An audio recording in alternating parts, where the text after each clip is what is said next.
Left the courtroom for the bond hearing for my son for the least for the third time. This time it was very fair. The judge was very fair. He wasn't pro-prosecutor. He wasn't pro-defense, but he was pro-justice. So he listened to all the evidence, and and he's gonna give a ruling in the next few days about what his position is for the bond. But we were very pleased at how it turned out.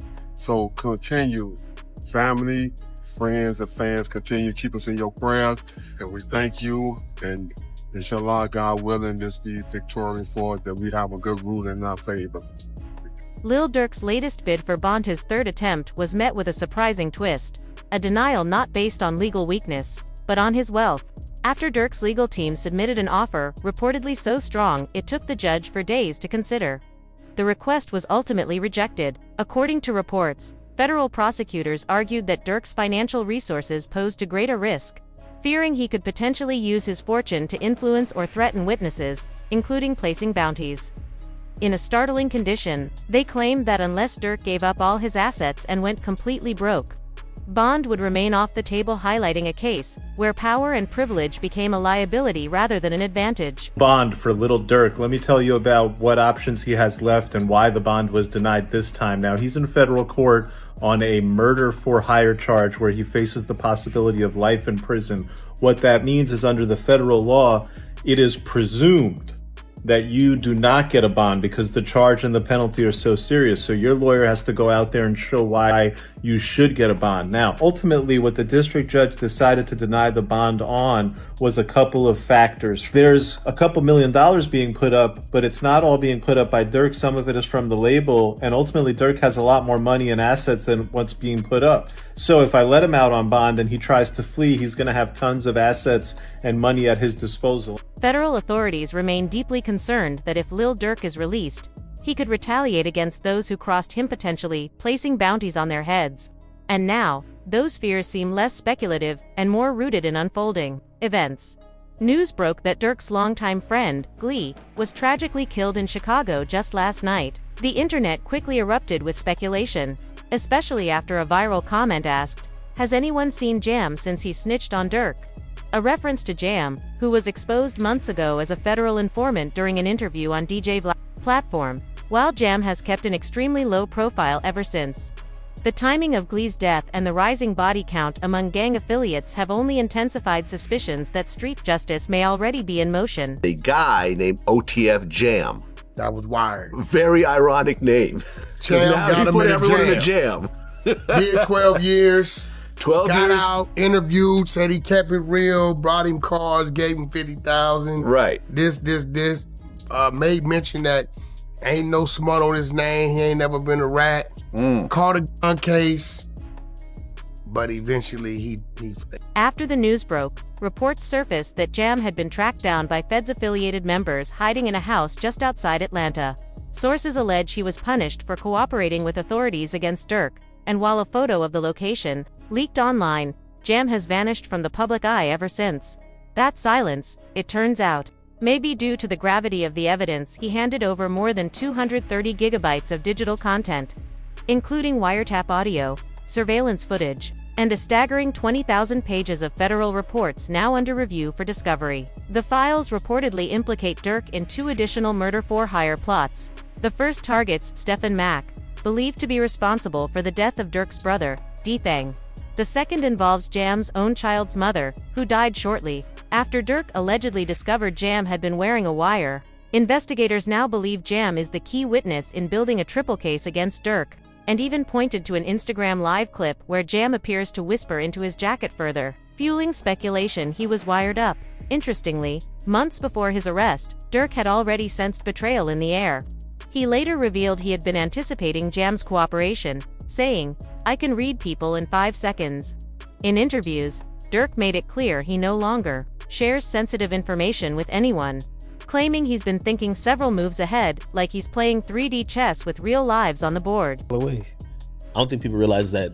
I can have a conversation with you for 5 seconds and know your way is gonna call. It's important to remember, this is the same Jam who, just a few years ago, was gifted $50,000 by Durk as a gesture of loyalty and brotherhood. That context makes his alleged cooperation with the feds feel like more than just personal, layered in history, trust, and now, the kind of fallout that's unraveling in real time. Nobody is ever allowed to my house. It be. My best friend never been in my house. For real? I promise. Your best friend? Promise. Like, it's people like that I just don't allow around my girl and my kids, cause it's like I'm just a different type.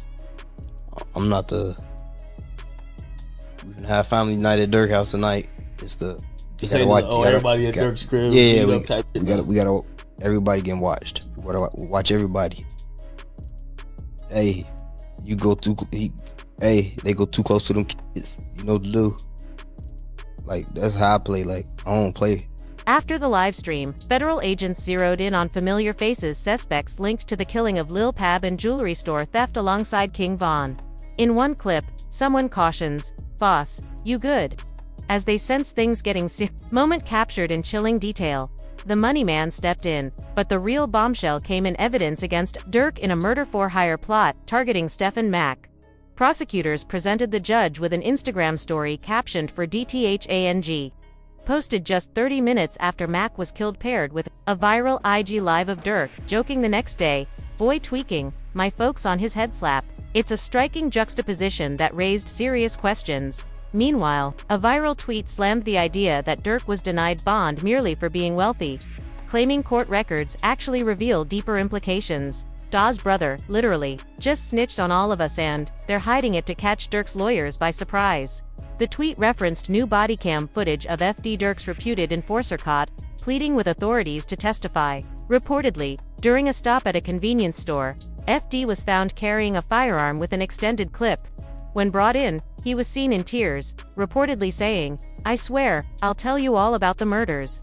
Taken together, this post's surveillance footage, on-camera behavior, paints a far more complex picture than wealth alone. Prosecutors appear confident it will blow Durk's defense wide open. He's steady crying, He's steady crying. Feed him. Feed him. Get in the milk, bro. Get in the milk so baby mama get the tripping, bro. See that? Feed for my him. baby. That's really how y'all hold y'all babies, ain't it? I gotta hold my money like this. It's too much. Crazy though. Motherfuckers sitting up there doing all this. Sneak this and the internet games and all this. Up some money, do something. Like, we winning, bro. I can do it. Whatever it is I want to do, I can do it. Just not what I want to do what I want. Y'all can't do that, bro. Goof Bro got out what? You know how many you did all? How many years I did it now? Yeah, that's your last bit. 12. 12. That boy popped out 12 years. 12 years. So much money. We really just get in order to just figure out the lanes, man. While waiting to be booked, Ted broke down in a holding cell, visibly sobbing and eager to cooperate with authorities in hopes of securing leniency. In the footage, officers urged him to calm down as he pleaded to get the bus to the crib, signaling his desperation to strike a deal. Confusion erupted when Ted's last name, which he shares with his brother appeared in court paperwork, leading many to wrongly accuse of being the informant. The mistaken identity triggered a storm of accusations within their circle, with even King Von's cousin Vonnie catching heat for allegedly snitching. The situation escalated quickly, forcing Durk's longtime friend Bezu to intervene and ease tensions before things spiraled further out of control. What? Tweak on them folks. Hey, somebody always said slap car. Somebody always said slap car. Even DJ academics weighed in on the chaos, addressing the rumors that TF Vonnie had allegedly snitched on Durkin, accusation that only added fuel to an already confusing and volatile situation. His commentary stirred the pot further, amplifying the speculation and leaving fans and insiders scrambling to make sense of who was really cooperating with authorities and who was being falsely blamed. Come on. Hey,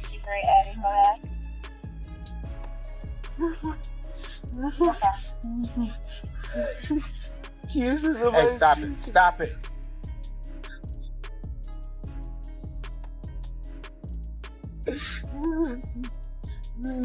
I tell you about the murder, I swear to God, I tell you about the murder, please, it's my son, I tell you about everything, I swear to God, I tell you, I will tell you, please.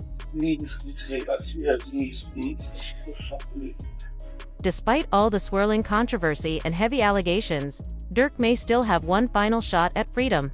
Surprisingly, the prosecution's case is starting to unravel from within. As they begin dismantling parts of their own evidence, the door for what could be a last-minute opportunity for Durk to secure release from jail. I don't know what's going on, but them people that's in them courtrooms, man, for real. Them be false accusations. Y'all don't even know what the be going on for real. Y'all really be trying to play Inspector Gadget and all this. Y'all just be weird as hell. That's what I be talking about, man. Like, first y'all threw the jams rumors out there. Now y'all talking about Vonnie a snitch, gang. A snitch on what? Y'all don't even really know what's going on for real. Some of my kids, y'all really just be running. And that's why I don't participate in nothing that got to do with nothing illegal. Because of you motherfuckers, y'all be trying to get them put under the jail. Now, prosecutors are barred from using Durk's lyrics as evidence, a move that significantly weakens their case. Durk's attorney, Drew, openly dismisses the charges as baseless, calling them nothing more than a joke. When you see Flacco post something, you almost gotta be like, look at this headline. Lil Durk found out his co-defendant OTF Vonnie, King Von cousin, filed for protective custody when they came to court. Okay.